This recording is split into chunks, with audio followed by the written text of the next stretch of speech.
درود پاک پڑھنے والی مکھی کا واقعہ۔ ایک دن آقائے دو جہاں صلی اللہ علیہ وآلہ وسلم اسلامی لشکر کے ساتھ جہاد کے لیے تشریف لے جا رہے تھے۔ راستے میں ایک جگہ پڑاؤ کیا اور حکم دیا کہ یہاں پر جو کچھ کھانا ہے کھا لو۔ جب کھانا کھانے لگے تو صحابہ کرام رضی اللہ تعالی عنہ نے عرض کیا، یا رسول اللہ صلی اللہ علیہ وآلہ وسلم، روٹی کے ساتھ سالن نہیں ہے۔ پھر صحابہ نے دیکھا کہ ایک شہد کی مکھی ہے اور بہت زور زور سے بھنبھناتی ہے۔ عرض کیا، یا رسول اللہ صلی اللہ علیہ وآلہ وسلم، یہ مکھی کیوں شور مچاتی ہے؟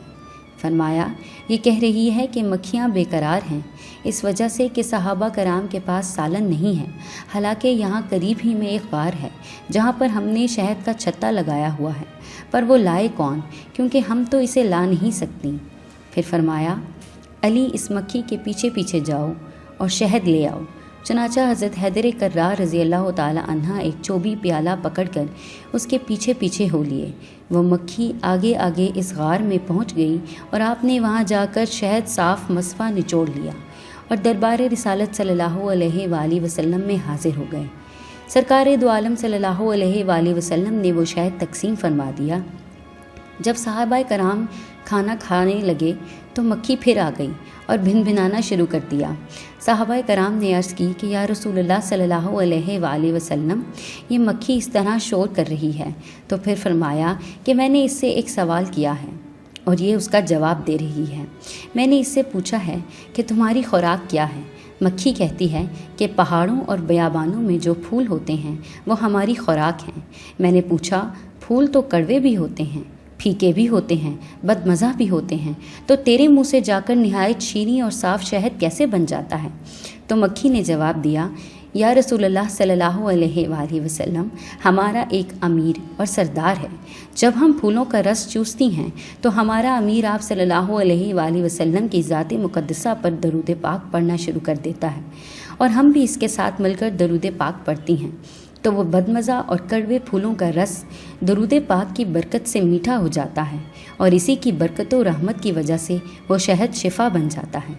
ان اللہ و ملائکتہ یصلون علی النبی یا ایھا الذین آمنوا صلوا علیہ وسلموا تسلیما۔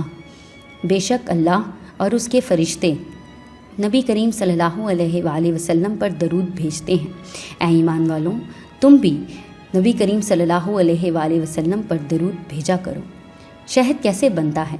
شہد ایک منفرد، لذیذ اور افادیت والی غذا ہے۔ اس پوسٹ کے ذریعے ہم اس عمل کی بات کریں گے جس کے ذریعے شہد کی مکھی شہد بناتی ہے۔ جیسا کہ ہم جانتے ہیں کہ شہد کی مکھی پھولوں کا رس چوستی ہے۔ شہد کی مکھی کو پھولوں سے رس ملتا ہے اور پھول مکھی کے ذریعے اپنا پولن دوسرے پھولوں تک پہنچاتے ہیں۔ پھولوں کے اس رس سے ہی شہد بنتا ہے، لیکن ابھی یہ رس بالکل بھی شہد جیسا نہیں ہوتا۔ یہ رس عام طور پر پھولوں میں بہت کم مقدار میں ہوتا ہے اور ذائقے میں کچھ خاص میٹھا نہیں ہوتا۔ یہ کاربوہائیڈریٹ سے مل کر بنا ہوتا ہے۔ اس میں پانی اور تھوڑی سی مقدار میں پروٹینز اور نمکیات بھی شامل ہوتے ہیں۔ شہد کی مکھی اس رس کو چوستی ہے اور پھر اس کو اپنے نظامی انہضام کے ایک خاص خانے میں لے جاتی ہے جسے ہنی سٹمک کہتے ہیں۔ یہ ہنی سٹمک اصل میں مکھی کا کروپ ہی ہوتا ہے۔ مکھی تقریباً اپنے وزن کے برابر رس کو جسم میں لے کر اڑ سکتی ہے۔ اس ہنی سٹمک میں اس رس پر مختلف انزائمز عمل کرتے ہیں، جن میں انورٹیز نام کا انزائم رس میں موجود سکروز کو گلوکوز اور فرکٹوز میں بدل دیتی ہے۔ یہ دونوں سکروز سے زیادہ میٹھے ہوتے ہیں۔ اسی طرح ایک اور امائلیز انزائم ہوتا ہے جو کہ بڑے کاربوہائیڈریٹس امائلوز کو گلوکوز میں بدل دیتا ہے۔ اسی طرح کیٹالیز نام کا انزائم ہائیڈروجن پر آکسائڈ کو پانی اور آکسیجن میں بدل دیتا ہے، جس سے ہائیڈروجن پر آکسائڈ کی مقدار کم ہو جاتی ہے۔ ہائیڈروجن پر آکسائڈ کی زیادہ مقدار نقصان دہ ہوتی ہے۔ اس کے علاوہ کچھ اور انزائمز بھی شہد کا ذائقہ بنانے میں مدد دیتے ہیں۔ یہ سارا عمل مکھی کے ہنی سٹمک میں ہوتا ہے، جس کے بعد مکھی اس رس جس پر انزائمز کا عمل ہو رہا ہوتا ہے اس کو اگل دیتی ہے اور چھتے میں موجود دوسری مکھی اس کو نگل لیتی ہے۔ اس کے ہنی سٹمک میں بھی رس کے ساتھ یہی عمل ہوتا ہے۔ اس طرح یہ رس کئی مکھیوں کے پاس جاتا ہے۔ اس کا مقصد رس پر اچھے سے انزائمز کا اثر کروانا ہوتا ہے۔ اس کے بعد جب رس اور انزائمز کا ملاپ ہوتا ہے تو اس رس کو